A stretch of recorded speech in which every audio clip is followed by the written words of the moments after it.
என் பெயர் ராபரத். நான் 5ஆம் வகுப்பு ஆ பிரிவு ஸ்ரீ வித்யா மந்திர் சீனியர் செகண்டரி ஸ்கூலில் படிக்கின்றேன். திருக்குறள் அதிகாரம் 17. அழுக்காராமை. ஒழுக்காரா கொள்க ஒருவன் தன் நெஞ்சத்து அழுக்காறு இல்லாத இயல்பு. விழுப்பேத்தின் அகப்பது இல்லையார் மாற்றம். அழுக்காத்தின் அண்மை பெறின். அரணாகம் வேண்டாவான் என்பான். பிறனாகம் பேணாது அழுக்கறுப்பான். அழுக்காற்றின் அண்மை அல்லவை செய்யார். இழுக்காத்தேன் ஏதம் படுபாக்கு அறிந்து.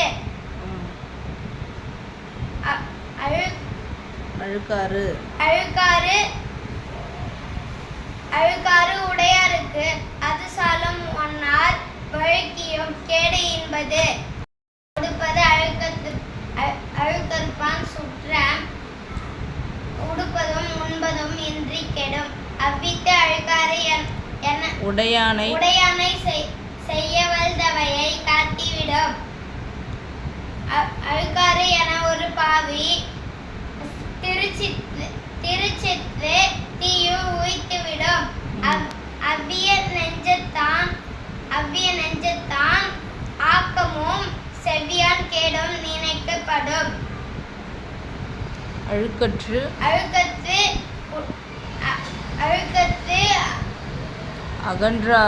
அகன்றாரும் இல்லை அஃதில்லார்.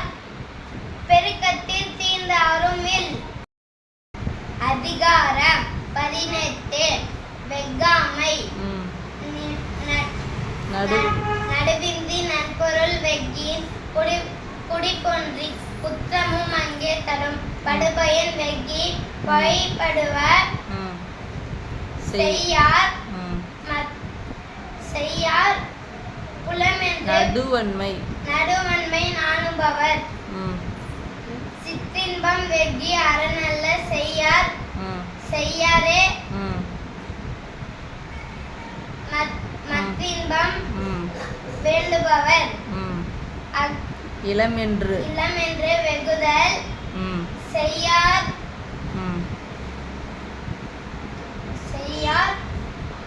புலமென்ற புன்னையில் காட்சியவர்.